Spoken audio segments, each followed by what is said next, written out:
Class 10-এ guidance পেয়েছি, তাদের আর চাকরি নেই। মাধ্যমিক টপারের মুখে চাকরিহারা শিক্ষকদের কথা। বিরাটি থেকে ধরা পড়া পাকিস্তানের হাত ধরে দেশ জুড়ে ছড়িয়ে গিয়েছে পাকিস্তানিরা, ভয়ঙ্কর তথ্য তদন্ত। সল্টলেকে বিধ্বংসী আগুন, দাও দাও করে জ্বলছে রাসায়নিক কারখানা। পাকিস্তানে এখনো বন্দী রেশরাজ জওয়ান, বুক ভরা আশা নিয়ে বাড়ি ফিরলেন স্ত্রী।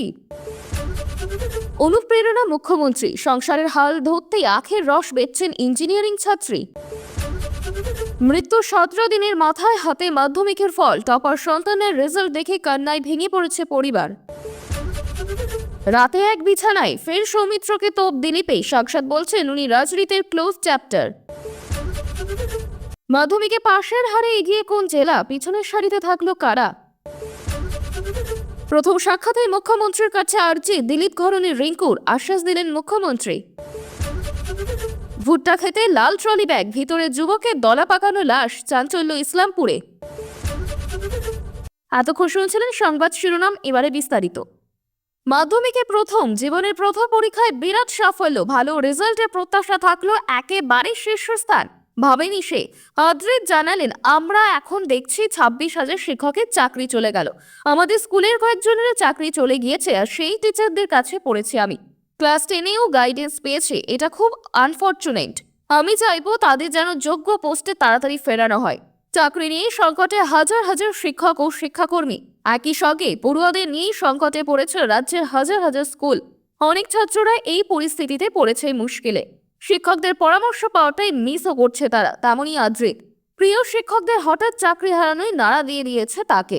এবছর পরীক্ষায় বসেছিল 9,13,883 জন, আর এর মধ্যে ছাত্রীর সংখ্যা 5,924 জন এবং ছাত্রের সংখ্যা 4,12,959 জন।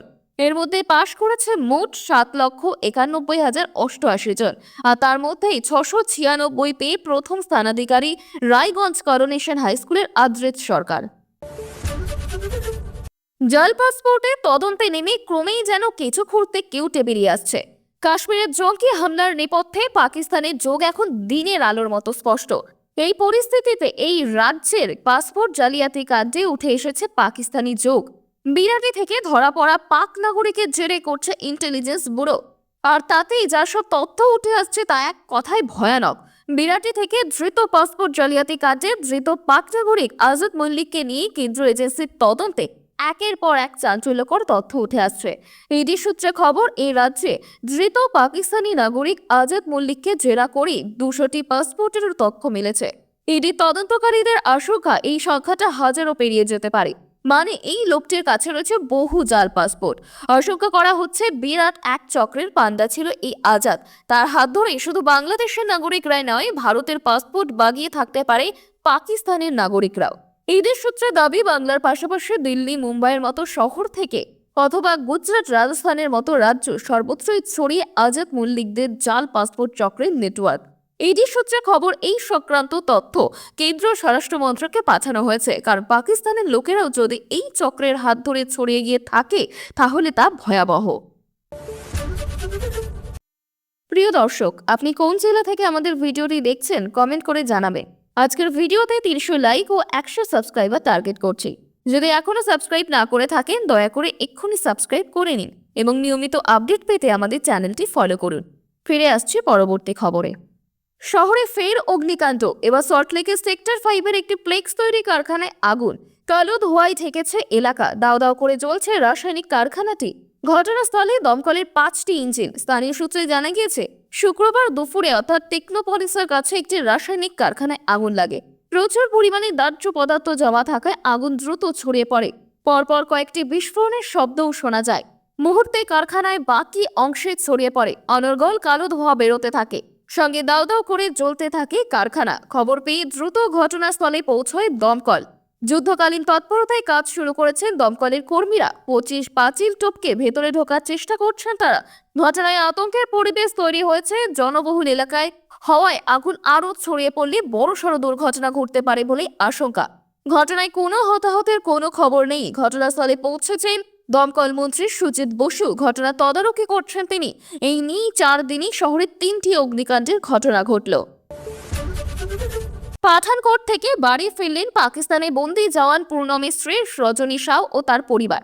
গত বুধবার পাকিস্তানের রেঞ্জারদের হাতে বন্দী হন রিশার বিএসএফ জওয়ান পূর্ণম সাউ। তারপর কর্তৃপক্ষের সঙ্গে কথা বলে আশ্বস্ত না হয় গত সোমবার পাঠানকোটের উদ্দেশ্যে রওনা হন তার স্ত্রী রজনীর পরিবার। সেখানে চণ্ডীগড় বিমানবন্দরে নেমে প্রথমেই পাঠানকোট, তারপরে কাংড়াতে যান তারা। সেখানেই বিএসএফ এর সিওর সঙ্গে কথা বলে তার পরিবার। তারপর বৃহস্পতিবার বাড়ি ফিরলেন তারা। পূর্ণমের স্ত্রী রজনী বলছেন, আমরা কর্তৃপক্ষের সঙ্গে কথা বলে আশ্বাস পেয়েছি তিনি ফিরে আসবেন। আশাবাদী হয়ে ফিরে এলাম, তবে 100% নিশ্চিত তাকে ফিরিয়ে আনা হবে। পূর্ণমের স্ত্রী রজনী বলছেন, ওখান থেকে আমরা ফিরোজপুরে যাই, সেখানকার কমান্ডিং অফিসারের সঙ্গে আমরা কথা বলি। সেখানে জানানো হয় পূর্ণমের কোনো ভুল ছিল না, ও ভুলবশত লাইন ক্রস করে যায়। চিন্তার কোনো কারণ নেই, সে খুব তাড়াতাড়ি ফিরে আসবে। বিএসএফ আধিকারিকরা জানিয়েছেন, ছাড়িয়ে আনার জন্য আপ্রাণ চেষ্টা করা হচ্ছে। তারা আমাদের বলছেন ধৈর্য ধরতে। আমরা ধৈর্য ধরবো তার মুক্তির ব্যাপারে, তবে কতক্ষণ ধৈর্য ধরবো সেটা বলতে পারছি না। আখের রস বিক্রি করে নিজের পড়াশোনা খরচ যোগাচ্ছেন, সে সঙ্গে নিজের স্বপ্নের ব্র্যান্ডকে প্রতিষ্ঠিত করার স্বপ্ন বুনছেন হাওড়ার তরুণী। ডুমুরজলা স্টেডিয়ামের রিং রোডের পাশে গেলেই চোখে পড়বে ছোট্ট একখানা আখের রসের স্টল। সেখানে আখের রস বিক্রি করছেন সুস্মিতা বড়াল। সুস্মিতার কথায়, মুখ্যমন্ত্রীর বার্তায় তাকে এই কাজের ভরসা জুগিয়েছে। প্রায় 1 বছর আগে নিজের পড়াশোনার খরচ জোগাতে নতুন কাজ শুরু করার কথা ভাবেন সুস্মিতা। পাশে দাঁড়ায় পরিবার ও বন্ধুরা। এরপরে ডুমুরজলা রিং রোডের পাশে আখের রস বিক্রির একটি স্টল খোলেন তিনি। নাম রাখেন জিপসি। সুস্মিতার কথায়, ব্যান্ডেলে একটি বেসরকারি ইঞ্জিনিয়ারিং কলেজ থেকে কম্পিউটার সায়েন্স ইঞ্জিনিয়ারিং নিয়ে স্নাতক করছে। পড়াশোনার খরচ অনেক, নিজেই যাতে পড়াশোনার খরচ তুলতে পারি সেই জন্য আখের স্টল খুলেছিলাম। স্টলে আধুনিক মেশিনে আখের রস তৈরি করছেন তিনি। পাশাপাশি মিলছে আমপানা। আখের রসের সঙ্গে আম কিংবা আনারসের পাম্প মিশিয়ে নতুন ফিউশন তৈরি করেছেন সুস্মিতা। তিনি বলছেন, এখন বড় বড় শপিং মলেও আখের রস মিলছে। গরমকালে এর বিকল্প নেই, তাই আখের রস দিয়ে নতুন কিছু তৈরি করতে চাইছি। মাধ্যমিকে স্কুলের টপার নেই, তার প্রাপ্ত নম্বর 674। ফল জানার পর থেকেই সন্তানের ছবি হাতে কেঁদে চলেছেন আসানসোল উমারানি গড়াই স্কুলের ছাত্রী থৈবী মুখোপাধ্যায়ের পরিজন থেকে শিক্ষক শিক্ষিকারা। কারণ গত এপ্রিলেই জন্ডিসে প্রাণ কেড়েছে ছাত্রীর। আসানসোল উমারানি গড়াই স্কুলের সব সময় টপার থৈবী মুখোপাধ্যায়। বাবা বিবেকানন্দ মুখোপাধ্যায় পেশায় হোমিওপ্যাথি ডাক্তার, মা পিউ মুখোপাধ্যায় গৃহবধূ। চলতি বছরে মাধ্যমিক পরীক্ষা দেয় থৈবী।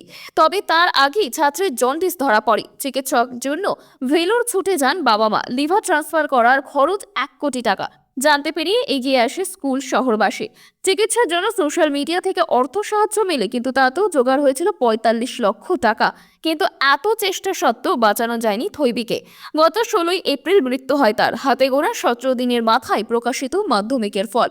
রেজাল্ট বলছে থৈবী স্কুলের টপার। মাধ্যমিকে তার প্রাপ্ত নম্বর 674। অসহ্য পেটে যন্ত্রণা নিয়ে পরীক্ষা দিয়েও তাক লাগানোর সাফল্য। বাংলায় তার প্রাপ্ত নম্বর 99, অঙ্কে 98, ফিজিক্যাল সায়েন্সে 97, লাইফ সায়েন্সে 98, ইতিহাসে 95, ভূগোলেও 95। শিক্ষক শিক্ষিকারা বলছেন, পড়াশোনা, আঁকা, গান সবেতেই ও প্রথমে। থৈবী সুস্থ অবস্থায় পরীক্ষা দিতে পারলে হয়তো রাজ্যের টপার হতো হয়তো। দিলীপ ঘোষের দীঘা সফর ঘিরে চর্চা তুঙ্গে। আক্রমণ পাল্টা আক্রমণ চলছে। এই পরিস্থিতিতে ফের সাংসদ সৌমিত্র খাঁকে একহাত নিলেন বিজেপি নেতা দিলীপ ঘোষ। বলছেন, যারা গোটা রাত একজনের সঙ্গে কাটিয়ে সকালে অন্যজনের কাছে যায় তার কাছে জ্ঞান শুনবো না। এখানেই শেষ নয়। দাবাং দিলীপ বললেন, ওসব লোককে বিজেপি পোষে, যদিও পাল্টা দিতে ছাড়েনি সৌমিত্র। তিনি বলছেন, দিলীপ ঘোষ বাংলার রাজনীতির ক্লোজ চ্যাপ্টার। মুখ্যমন্ত্রীর সঙ্গে সস্ত্রীক দিলীপের আড্ডার ভিডিও ভাইরাল হতেই শুরু হয়েছে দল বদলে জল্পনা। সৌমিত্র খাঁ তাকে ভোগী বলে আক্রমণ করেছিলেন। পাল্টা দিতে ছাড়েননি দিলীপ ঘোষও। সৌমিত্রের চরিত্র নিয়েই প্রশ্ন তুলেছিলেন তিনি। শুক্রবার সকালে প্রাতঃভ্রমণে বেরিয়ে বিষ্ণুপুরের সাংসদকে ফের তুলোধুলা করলেন দিলীপ। বলছেন, গোটা রাত একজনের সঙ্গে কাটিয়ে সকালে অন্য জায়গায়। এইসব লোক আমাকে জ্ঞান দেবে? বিজেপিতে এইসব লোককে পুষে রেখেছি, যারা রোজ পার্টি পাল্টায়, তাদের জ্ঞান শুনিলা। এখানেই শেষ নয়। তিনি আরো বলছেন, একটা সময়ে যারা মমতার বাড়ির সামনে লাইন দিয়ে বসে থাকতেন তারা দিলীপকে জ্ঞান দেবে? দিলীপ সাচ্চা হিন্দু নেতা, পাল্টা দিলেন সৌমিত্র। এই প্রসঙ্গে বিজেপি সাংসদ বলছেন, ওনাকে নিয়ে আমার আর কিছু বলতে চায় না। দিলীপ ঘোষ বাংলার রাজনীতির ক্লোজ চ্যাপ্টার। মাধ্যমিকে পাশের হারের নিরিখে সবার প্রথমেই রয়েছে পূর্ব মেদিনীপুর। এই জেলায় পাশের হার 96.46%। তালিকায় দ্বিতীয় স্থানে রয়েছে উত্তরবঙ্গের জেলা কালিম্পং। এই জেলায় পাশের হার 90.9%। তালিকায় তৃতীয় স্থানে রয়েছে কলকাতা, সেখানে পাশের হার 92.30%। 2025 সালে মাধ্যমিকের পাশের হারের নিরিখে প্রথম 3 জেলা হলো পূর্ব মেদিনীপুর, কালিম্পং এবং কলকাতা। পাশের হারের নিরিখে রাজ্যের মধ্যে চতুর্থ স্থানে রয়েছে পশ্চিম মেদিনীপুর। এই জেলায় পাশের হার 90.52%। পঞ্চম স্থানে থাকা উত্তর 24 পরগনায় পাশের হার 90.8%। এরপর ষষ্ঠ স্থানে রয়েছে দক্ষিণ 24 পরগনা, সেখানে পাশের হার 89.95%। সপ্তম স্থানে থাকা হুগলিতে পাশের হার 89.89%। হাওড়া জেলা রয়েছে অষ্টম স্থানে, সেখানে পাশের হার 88.75%। নবম স্থানে থাকা নদিয়ায় পাশের হার 88.74%। দশম স্থানে থাকা পূর্ব বর্ধমানে পাশের হার 85.05%। প্রতি বছরের মতো এবছরও মাধ্যমিকের মেধা তালিকায় জেলার ছাত্রছাত্রীদের জয় জয়কার।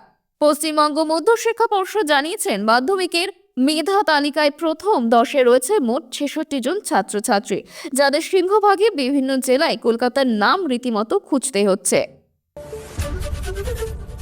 রাজনৈতিক সৌজন্যে আমন্ত্রণ রক্ষায় দীঘায় এসেছেন সস্ত্রীক দিলীপ ঘোষ।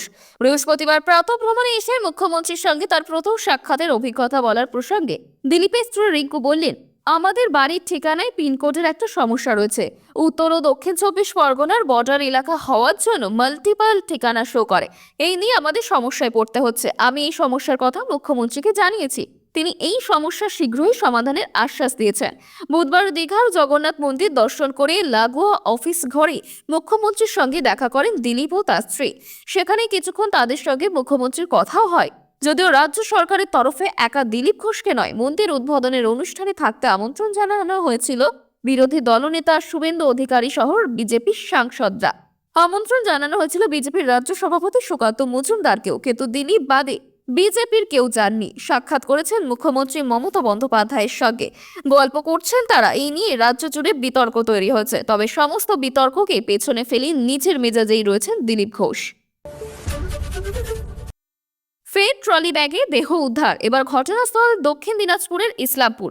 শুক্রবার সকালে ইসলামপুর থানা সোনাখোদা এলাকায় একটি ভুট্টা ক্ষেতের মধ্যে লাল ট্রলি ব্যাগ পাওয়া যায়। তার ভিতরেই ছিল দলা পাকানো দেহ। ঘটনায় ব্যাপক চাঞ্চল্য এলাকায়। ঘটনাস্থল ঘিরে রেখেছে পুলিশ। স্থানীয় সূত্রে জানা গিয়েছে, এদিন সকালে সোনাখোদা এলাকার ভুট্টা ক্ষেত থেকে দেহ উদ্ধার হয়। স্থানীয়রা সুটকেসটি দেখতে পান। খবর দেওয়া হয় পুলিশে। পুলিশ ট্রলি ব্যাগ খুলতেই উদ্ধার হয় দেহটি পুরুষের। বয়স 40 থেকে 45-এর মধ্যেই হবে, তবে নাম পরিচয় জানা যায়নি। প্রাথমিক তদন্তে দেহে কোনো আঘাতের চিহ্ন পাওয়া যায়নি। অন্য জায়গায় শ্বাসরোধ করে তাকে খুন করে ভুট্টা খেতে ফেলে দেওয়া হয়েছে বলেই পুলিশের প্রাথমিক অনুমান। দেহ উদ্ধার করে ময়না তদন্তে পাঠানো হয়েছে। রিপোর্ট আসার পরই মৃত্যুর কারণ জানা যাবে বলেই জানিয়েছে পুলিশ। এক আধিকারিক বলছেন, একটি লাল সুটকেসের ভিতরে দেহ উদ্ধার হয়েছে।